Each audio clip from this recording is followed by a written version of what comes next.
in Baringo, Tandare Valley, the Pura Valley, Malaso Escarpment, and all the gorges and caves that were identified. So I think we need to clarify for the public interest, through you, Mr. Speaker, that those orders were not targeting habitual places of public residence. They were targeting specific, remote, and uninhabited areas where bandits could retreat and plan attacks, but then, pursuant to the requirement of international law on the use of force, we are to give a notice, because some would ask, why give a notice to bandits to vacate? The target was not on bandits. In fact, we did not expect them to vacate. We did not expect them to vacate because these bandits had grown horns and were full of impunity and theatrics. That notice was intended at the general public. They could be members of their families, women and children, because under international law, if you're going to use force, then you must ensure that that force is targeted at armed criminals or belligerents or people who are resisting authority, and members of the public should have that notice.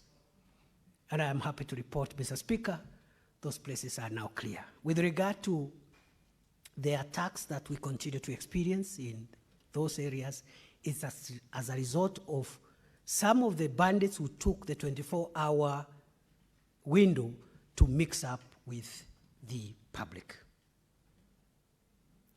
We are working very hard to make sure that we also extinguish the remaining threats. And therefore, in a nutshell, the operation, in our view, is a success. We have learned in the last 2 months there are still gaps. We are going to seal the gaps. We will stay there as long as it takes. I want to assure the people of Samburu County and all the other counties affected, including counties affected by this menace, but which are not part of the operation yet. I want to assure them the crime of violent cattle theft, rustling, banditry, and visiting terror on the public by criminals. We will make sure that that culture and that practice is finished, and it will be part of the history of Kenya.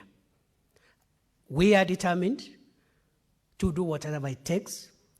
It takes a while because of the intricacies involved, but Honorable Speaker, we are on course and we will win the war. It's either Kenya or bandits. It's either the law or crime. One has to give way. Kenya will not give way. The government will not give way. The people of Kenya will not give way. Bandits, criminals, have to give way. Honorable Speaker, with regard to the second part of the question, I would like to respond as follows. The measures that we are taking, other than the military and police action to flush out criminals, includes improving our intelligence so that we work on intelligence based and intelligence-led security. We've made great strides in strengthening multi-agency intelligence sharing, even within the organs of the national security. Within the National Intelligence Service, National Police Service, other agencies that are involved in the security of our country, we are investing heavily on intelligence. And the same way, Mr. Speaker, the enhancement of intelligence-led security has helped us to contain the threat of terrorism. I am convinced beyond doubt that Kenya will win against bandits through intelligence-led security operations. Number two, we have deployed and enhanced the Special Operation Group, which is one of the formed units of the National Police Service. And Mr. Speaker, for the information of the House,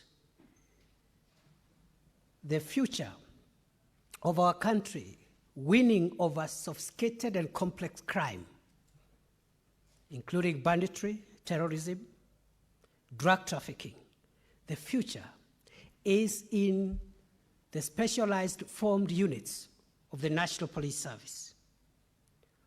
We have a number of these formed units: Special Operations Group, the Rapid Deployment Unit, the Anti-Stock Theft Unit, and others, including the General Service Unit. These are our front-line soldiers in the fight against complex crime. And therefore, with regard to the measures taken in Samburu West, we have deployed in the last few weeks the Special Operation Group, which helped us a great deal 2 months ago to stabilize Samburu North, the area of Baragoi. There were gunshots every day, deaths and bloodshed every day. But the Senator of Samburu and the people of Samburu will tell you from December last year, that area has been cleared. And the challenge we have, Mr. Speaker, and we call upon Parliament, the two houses of Parliament, to support our security sector. The investments required in the specialized training of these formed units is so high, yet the results are extremely precious for this country. The war against terror was won by the formed units, including, of course, the anti-terror police unit.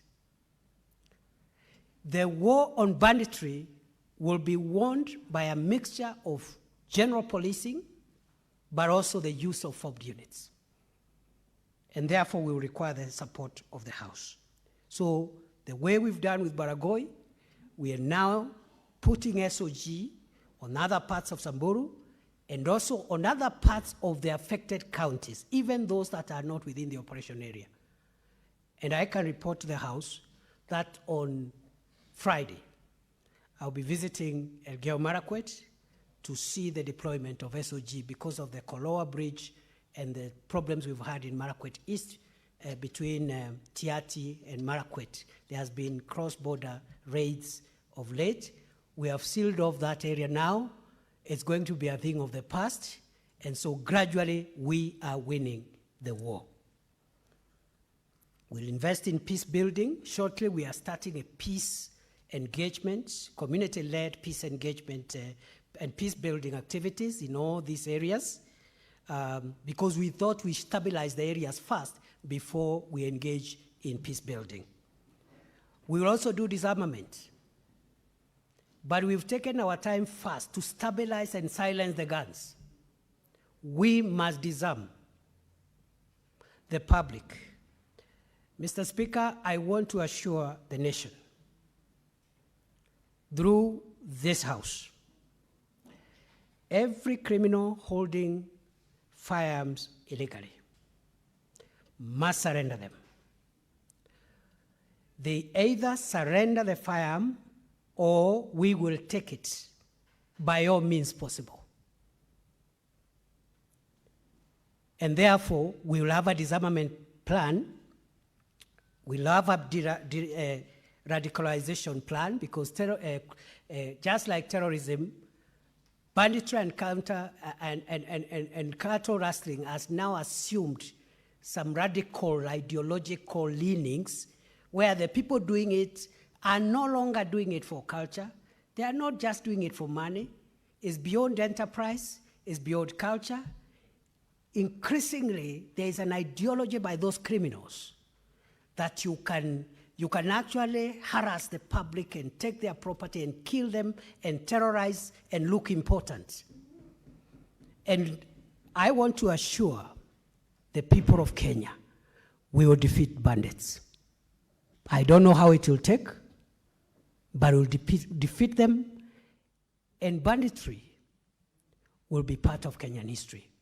Mr. Speaker, If we had continued to allow what was happening by the time the Kenya Kwanza administration came to office and the few months after, if we had left that to continue, we would have had serious security agencies, because we feared that even international terrorist networks would have infiltrated some of these groupings and complicated those matters. So, Mr. Speaker, finally, we are investing in long-term rejuvenation of the region which is affected with social amenities, public infrastructure. We are negotiating with our counterparts in the Ministry of Water, Ministry of Roads, Ministry of Energy, so that whatever quota of development projects, whatever development projects that are being launched or being planned are being funded for water, for schools, for hospitals, we are requesting for security reasons to get an enhanced quota, an enhanced package for those areas, so that we open northern part of Kenya, including Samburu, and make sure that these places are also empowered, they are opened up, and I keep on saying, Mr. Speaker, the future of Kenya is in the north. There is land, there are resources, there is potential for investment. If we can silence the guns and make them safe places, the future of Kenya 100 years from now, 200 years from now, is in the north of our country. I have looked at the case studies of different countries. I believe the future of this country is in the almost 3/4 of our country that is facing insecurity. If we can sort out security, that is where the future economic strength of our country will be. The same way California, in the middle of a desert, today is the backbone of the American economy. And many other countries, Australia and other places, where desert territories have been turned into economic anchors for the country. Lastly, Honorable Speaker, what plans do I have for our people in Pura, Malaso, and all the other places that could have been displaced as a result of the orders I issued in Malaso on 12th of March 2023, the vacation orders? What plans do we have to make sure that they are able to normalize their lives and plant their farms? I had intended to visit that area on Friday. Mr. Speaker, sir, I have brought forward that trip to tomorrow, because on Friday I'll be in Elgeyo Marakwet. And I want to apologize to the leaders, because sometimes we give very short notices when we are traveling to your areas. It is not intentional. Unlike my colleagues in other ministries, our ministry is a ministry run on an emergency basis. We cannot plan. Other people plan where we will be. If it is not Paul Mackenzie, it is the bandits, it is other criminals, and you don't know what they are planning and what harm they'll cause where. So every day you wake up, and depending on the security situation of the country, you determine where to rush. And even as I speak, I'm rushing to Busia today, and I had not planned. So I will be visiting, in answer to the question by the senator, I'll be visiting Samburu County tomorrow afternoon to find out if there are genuine cases of people who are displaced. And from there, I'll announce the measures the government of Kenya will make to make sure that nobody who is an innocent member of the public is disrupted from their daily activities, even as we continue securitizing Samburu and Kenya as a whole. I thank you, Mr. Speaker. Thank you, the Honorable CS of Interior. Honorable CS, I have restrained myself because you are the very first CS to appear before the Senate. However, as you're aware, having served in this Senate, this is a house of rules and procedure. And and our rules, more particularly Standing Order 51C5, a CS wishing to respond to a question must file a written response with the Senate 24 hours before they appear on the floor of the Senate. And when appearing before the Senate, of course, as a CS, you're supposed to read verbatim the response that you filed with us. And thereafter, if you have any supplementary information to the response you've given us, then you can proceed to do so. The design was given so that the senator asking the question has prior knowledge of the kind of response you will give, and therefore prepare himself or herself adequately for a supplementary question. And therefore, Honorable CS, if you appear next before the Senate, kindly we will expect you to first read verbatim the response that you will have filed with the Senate, and thereafter you'll proceed, if need be, to give supplementary information to your response as and when senators ask supplementary questions. But since you're the very first CS to appear before the Senate, I've allowed you to get away with that. Now, Honorable Senators, the CS has given a very comprehensive response, though beyond the filed response that he did. And therefore, I will allow the senator who asked that question, if he has any supplementary question, to ask. And thereafter, I will allow any other senator to ask supplementary question. Now, Senator Lelegwe, you, on our standing orders, you have 2 supplementary questions.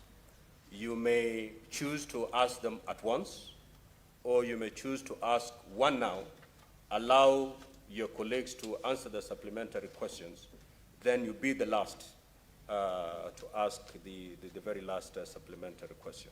Kindly proceed, Senator Lelegwe.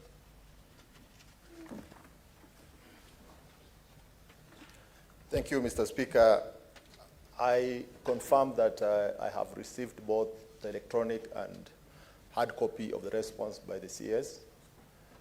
Of course, late, that is today morning, but I appreciate his response, and I'm sure the promises he has made to the Senate to tackle insecurity in security-prone areas, including Samburu, will bear fruit. Mr. Speaker, I choose to ask 2 supplementary questions now, and I proceed with one. Since you made the pronouncement to order the multi-agency operation in the banditry-prone areas, many cases of banditry have occurred in the presence of the multi-agency team, the security forces, without any action taken. And I'm sure the CS has this information, has this intelligence, that cases of banditry, killing of people, loss of livestock, stealing by those bandits, have taken place.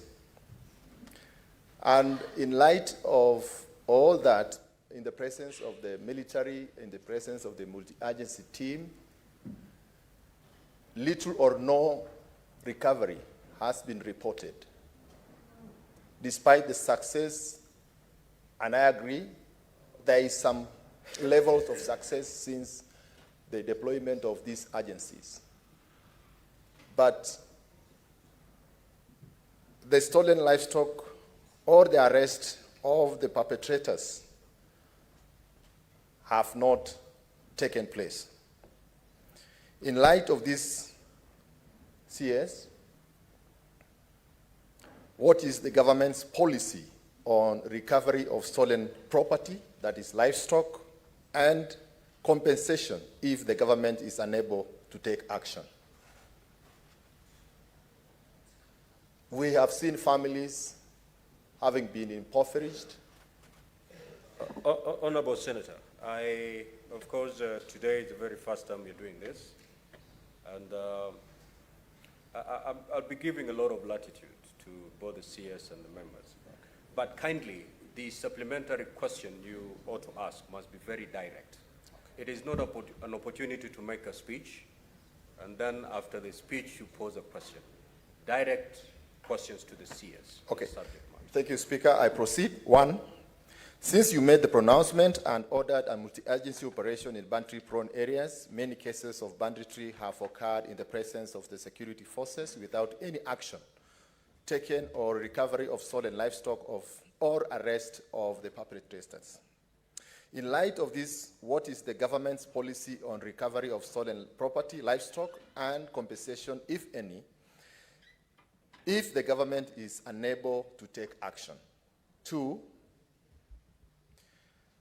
what measures do you plan to implement in order to guarantee the safety and security of administrators, in this case the chiefs, operating in areas prone to banditry? Is the CS considering providing them with training and arms to enhance their security? Thank you, Mr. Speaker. Honorable CS, kindly proceed to respond to the 2 supplementary questions. Thank you, Mr. Speaker. Mr. Speaker, sir, I'm sorry for veering off the standing orders. I was still in the past. In my previous role as a senator, I am guided. Mr. Speaker, sir, with regard to the supplementary question raised by the distinguished senator for Samburu County, I'll reply as follows. That it is true that we have had incidents of banditry even after the deployment of the Joint National Police Service and Kenya Defence Forces operation. I've explained why those attacks continue because of a bit of a mix-up where we could have bandits spread out in villages, and although our officers are on ground, they cannot be deployed to every home. So we are looking for strategies to work around that and make sure that we mop out and finish that problem now that we know where the problem is. Mr. Speaker, we have made tremendous improvement in terms of recoveries of stolen livestock. Before the operation, we had very many livestock stolen which were not being recovered. And we are compiling actually data backwards from August and even the entire of 2022, just to show what this administration has done as compared to previously in terms of recoveries and those kind of action. I am able to report the data we have at the moment is showing marked improvement by this administration in terms of recoveries. We've had recoveries in Laikipia, recoveries in Baringo, recoveries in even in Samburu. And out of the 500 livestock stolen since January, we have recovered 200. 300 are still at large. And the reason is because these criminals, once they steal, they separate the livestock in small groups and disappear. They allocate each other 10, 5, 20, 15. So when you recover, you will hear that 200 goats have been stolen, but it will be shared with 10 each, 20 people, and they go different directions. So when you recover in bits and pieces, and that's part of the reason why we've not had 100% recovery. But again, we are working on how to improve our recovery progress. Finally, the senator has asked about what we are doing to make sure that our officers are trained, the national administration officers are trained and equipped. Right now, pending before the National Security Council is a proposal for a limited issuance of firearms to all chiefs, assistant chiefs, and ACCs in specific areas which are facing harsh insecurities so that they can support the National Police Service in tracking livestock and also protecting themselves from armed criminals, because they are normally the targets. And we have lost a few already. We've lost a chief in Samburu, we've lost one in Laikipia. So we are considering a policy shift to provide firearms and also to give them training so that they can help us better serve the people of Kenya. I thank you, Mr. Speaker. Honorable William Cheptumo. And senators, kindly abide by our standing order 51B 3. Thank you, Mr. Speaker. As the honorable senator asks his supplementary question, for those who have queued here, kindly, as you ask your supplementary question, abide by that particular standing order, 51B 3, so that we move. And Senator, precise, concise, Okay. very brief. Mr. Speaker, thank you for giving me a chance to ask some supplementary question. But Mr. CS, around 2016, 2017, your ministry gazetted a number of administrative units in various counties in our country. These created new locations, sub-locations, divisions, and some sub-counties. Up to today, those gazetted units have not been activated or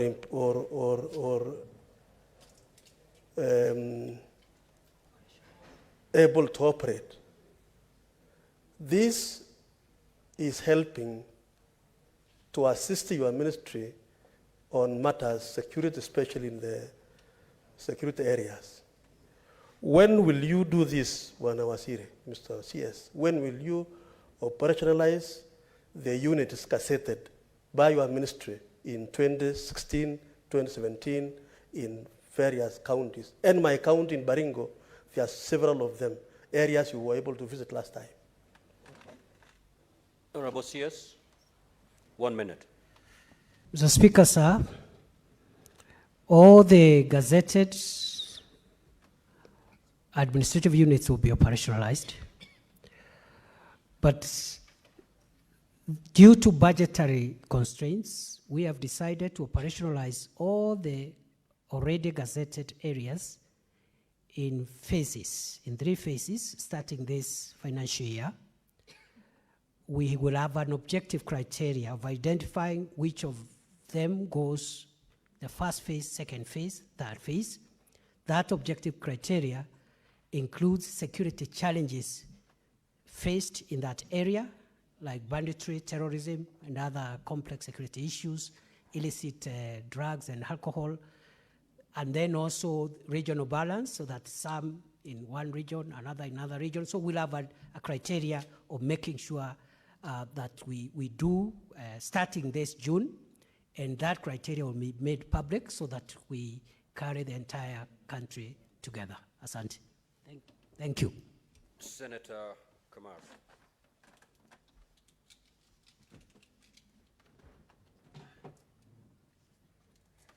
Thank you, Mr. Speaker. I want to thank the Minister for the CS for a well-detailed response, which has opened other things for all of us.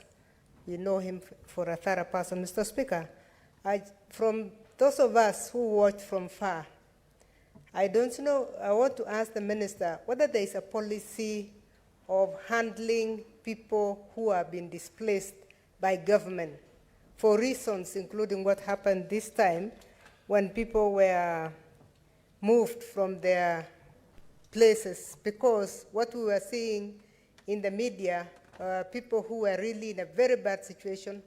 Is there a policy where food must be provided, sanitation must be provided? Because if people are told to move and they have not told where to move to and how they are going to live, it becomes tricky. Can the Minister expound on what policy they have on how to handle them when they have left their homes. Thank you. Yes. Mr. Speaker, sir, in response to the supplementary question asked by the distinguished Senator Margaret Kamar, I would like to respond as follows. That any Kenyan who was displaced as a result of the ongoing security operation or for whatever other reason, the policy of the government of Kenya is to resettle them. As I have said earlier before this House, Mr. Speaker, we have begun tracking whether there are any victims of the orders that I issued in Malaso on 12th of March 2023, starting with Samburu tomorrow, and all the other counties will assess if there are any genuine people who are displaced as a result of those orders. The government of Kenya will facilitate either their return or their settlement so that no Kenyan is deprived of their property or deprived or removed from their habitual places of residence. I thank you. Senator Kathuri.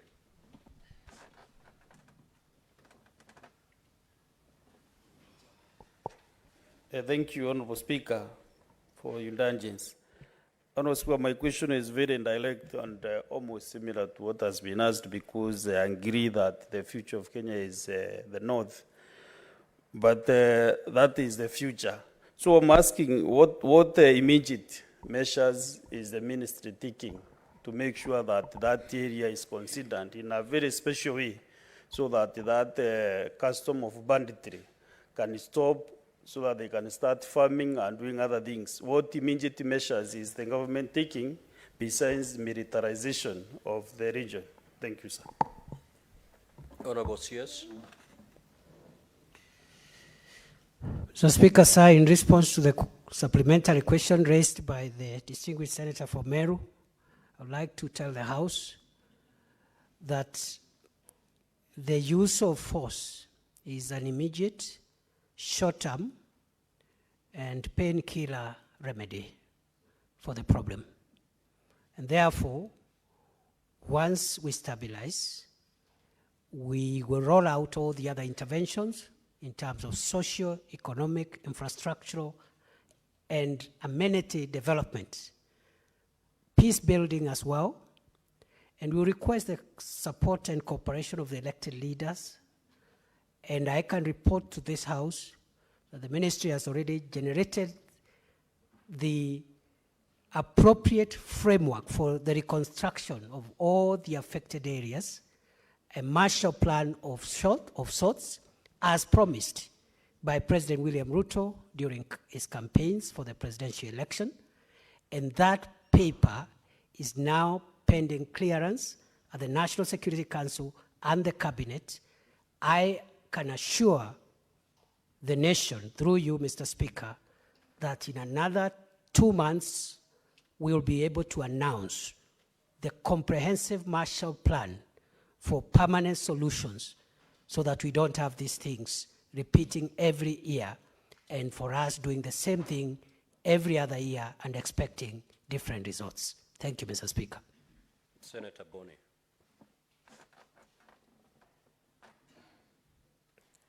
Thank you, Mr. Speaker. Mr. Speaker, allow me to thank the Minister for coming. I had no doubt, given the frustration we shared with him in this House for many years when we needed information from this critical ministry, that he would come. And I want to thank him and his office for the cooperation that they gave us when we were trying to urge them to come. Mr. Minister, in your position, you have access to special intelligence reports. Kenyans would like to know, unless your disclosure will prejudice operations, they would like you to tell them the role played by political players, including sitting MCAs and sitting members of parliament, who we believe wrongly or otherwise, you'll confirm that they are part of the problem of incitement, the problem of giving logistical support, and the problem of funding, and Mr. Speaker, the problem of procuring markets where these animals are sold as far away from northeastern as Nairobi in Dagoretti. Could you share with us? And number 1B of my question, Mr. Speaker, do you have a plan, Minister, to disband that structure of security called police reserves?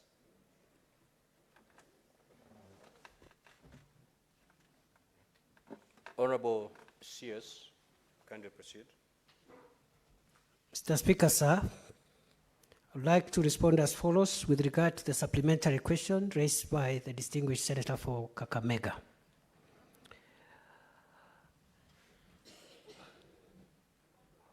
We have made significant progress in tracking and nailing the masterminds of banditry. I can confidently assure the people of Kenya, we have in our radar a number of politicians of different cadres whose activities have been linked to the support, funding, and encouragement of banditry. We have crucial evidence, some of which was collected at the scene of crime at the attack in Kainuk early in the year, which incriminates political leaders and other people. I can also report to the House, we have evidence which we are almost at the tail end of finalizing and processing of the senior commanders in the banditry enterprise. Mr. Speaker, the banditry criminal enterprise has its own command. Just last week, one of the most notorious commanders of banditry was apprehended alive from the Corcoran Hills and arraigned in court.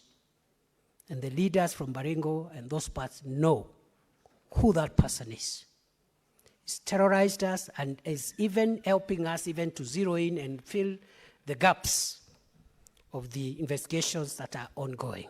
I want to assure the House that very soon we will have high-profile arraignment of the command of bandits, whether they are civilian commanders, politicians, etc.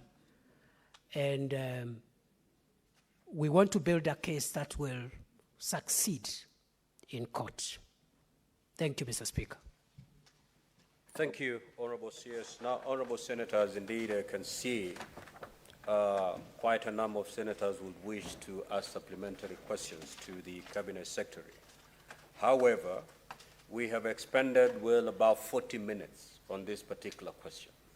If you remember my first communication when we adopted these standing orders, I indeed made it clear to you that we were going to spend at most 20 minutes per question.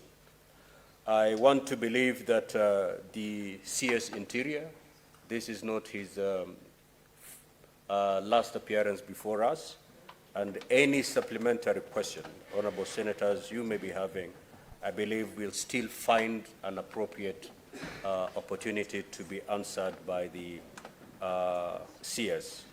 Therefore, I'm afraid to say that we will. Honorable Senators, the reason I always ask you to read your standing orders is because of, for such reasons. You're raising a point of order on who? There's no senator who is on his feet. And therefore, that is the communication from the chair. Now, honorable senators, I've got a communication to make. Senator Kinyua, kindly take your seat.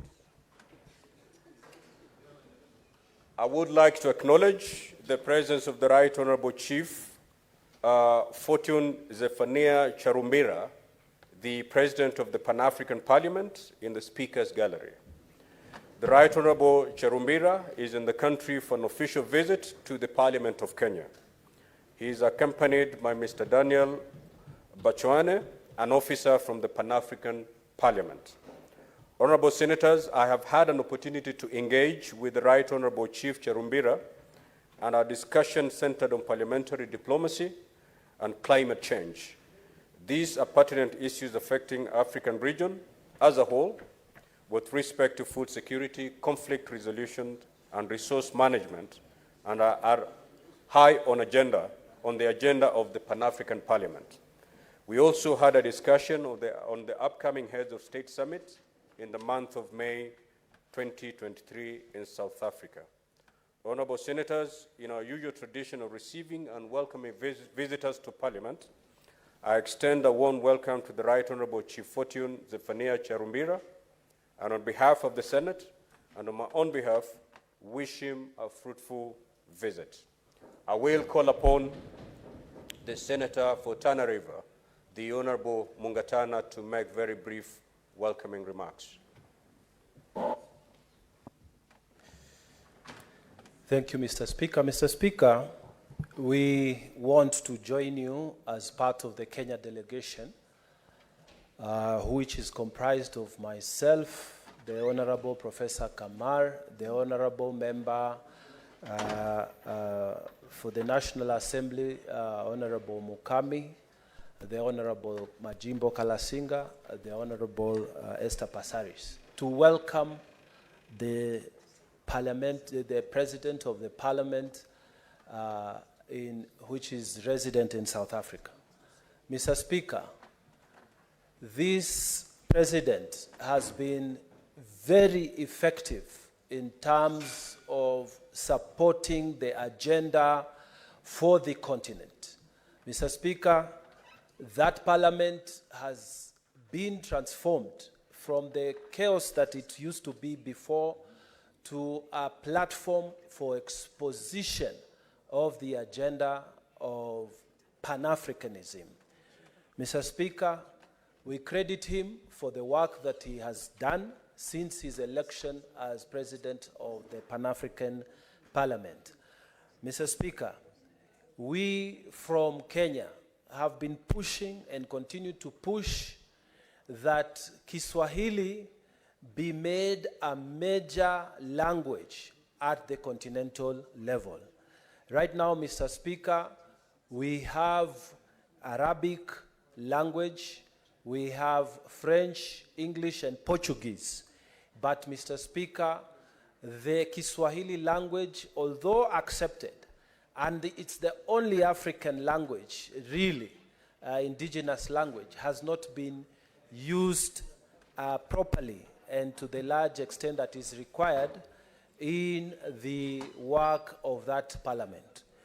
So, Mr. Speaker, I want to take this opportunity to welcome the Honorable President in Kenya. Mr. Speaker, like you said, we have had great engagements with him. He has been also up to the State House and had great engagements with the President. We are very grateful and honored to have him in Kenya today. Mr. Speaker, I join you in welcoming him. I thank you, Mr. Speaker. Thank you. Honorable Senators, I will now proceed to discharge the CS Interior. And I've noticed that most of these so-called supplementary questions can actually be posed as substantive questions. So the mere fact that you have not gotten an opportunity to ask your supplementary question, you still have a window to actually pose your supplementary question as a substantive question to the CS, and it still appear here. So, Honorable CS, thanks for coming. You stand discharged for the day. I will proceed to call Senator for Isiolo, the Honorable Fatuma Dulo, to ask. But before you do that, kindly give us a few minutes as we usher in the responsible CS. Yes, what clarification are you seeking, Senator Chirange? Thank you, Mr. Speaker. I agree with you that this is the first time that we are doing this.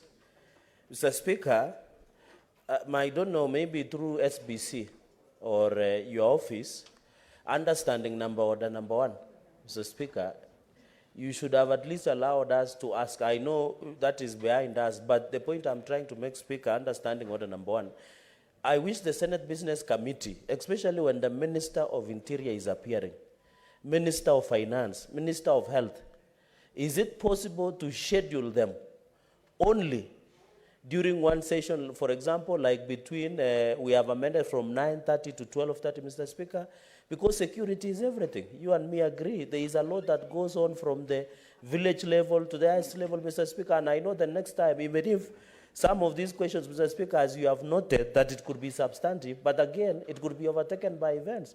Like the issue of banditry in the north, like other issues, what is happening in Shakahola, cult, Mr. Speaker, in your county, and many others, Mr. Speaker. So I call upon, in as much as the standing order number 51(7)C, Mr. Speaker, and I also need your interpretation on this because I have realized my colleagues, Mr. Speaker, just allow me quickly as we allow changeover. Also understanding order 51(C)(7)B. When it says it says upon the issuance of response or making of a statement under paragraph 1, the Speaker may.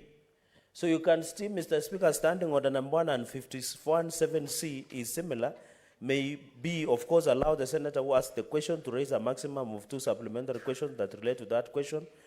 And B, allow any other senator to ask a supplementary question. Mr. Speaker, on that 51(C)(7)B, you need to give direction so that members cannot use that as a pretext of making a debate, making a speech. And when you say supplementary question, does it mean you can tie up into one question before asking, Mr. Speaker? And Mr. Speaker, kindly in future, understanding order number 1, you have power, Mr. Speaker, to allow us to ask as many questions as possible, Mr. Speaker. And even the Bible says we were not meant to obey the rules. It is the rules who should obey us, Mr. Speaker. So I beg with your indulgence, Mr. Speaker. And I know as you sit here, Mr. Speaker, sir, you would have also wished that we ask something about Shakahola in your county because you cannot ask. Some of us were willing to do the job for you, the legwork, Mr. Speaker.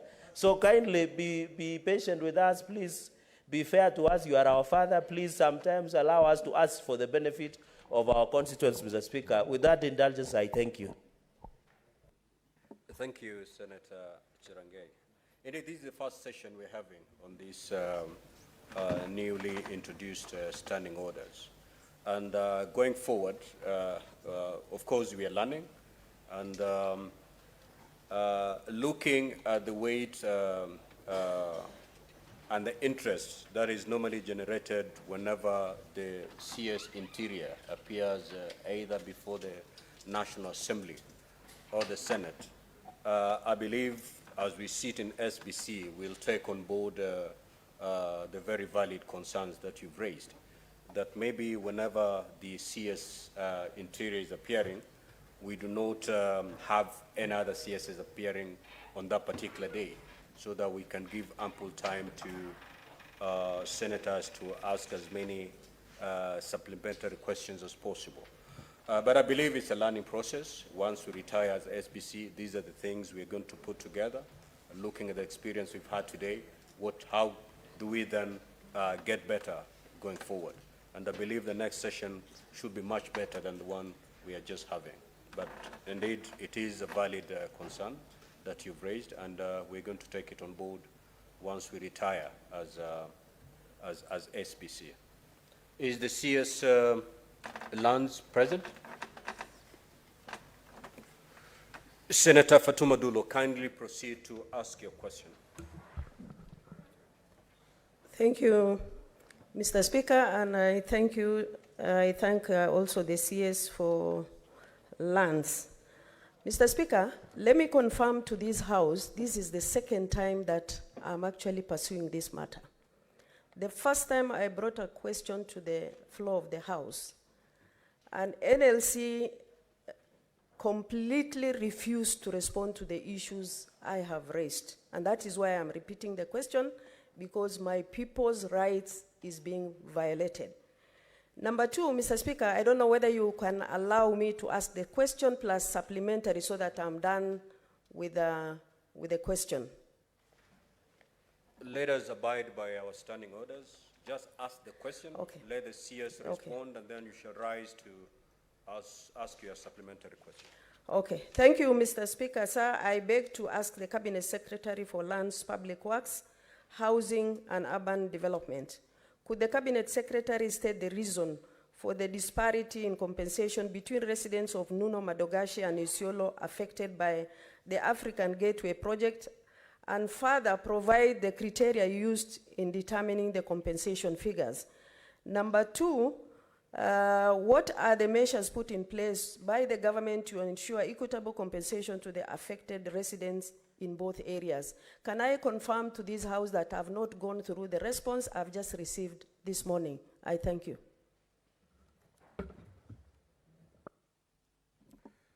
Cabinet Secretary, kindly proceed. Thank you very much, Mr. Speaker, for giving me this chance to appear before this August House, and also appreciate the question from Honorable Senator Fatuma Dulo. Mr. Speaker,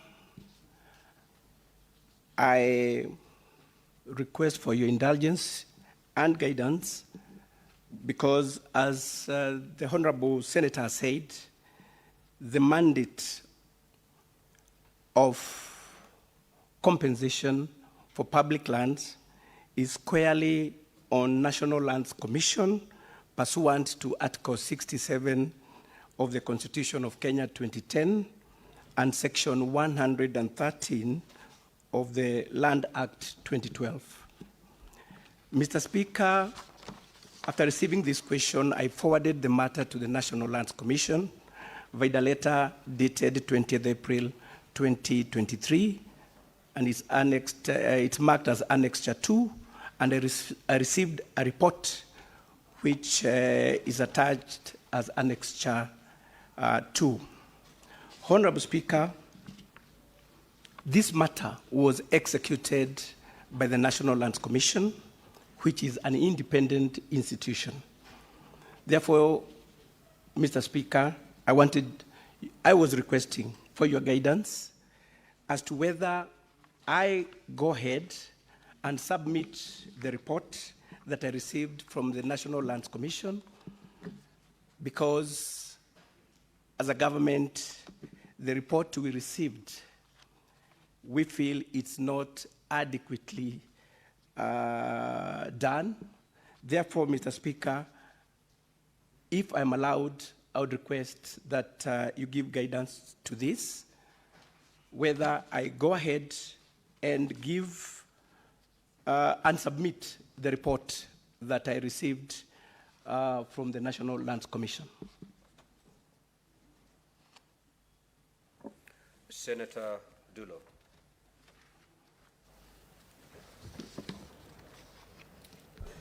Mr. Speaker, let me take this opportunity to thank the CS. Mr. Speaker, I'm really heartened because NLC is a government department, is squarely under Ministry of Lands.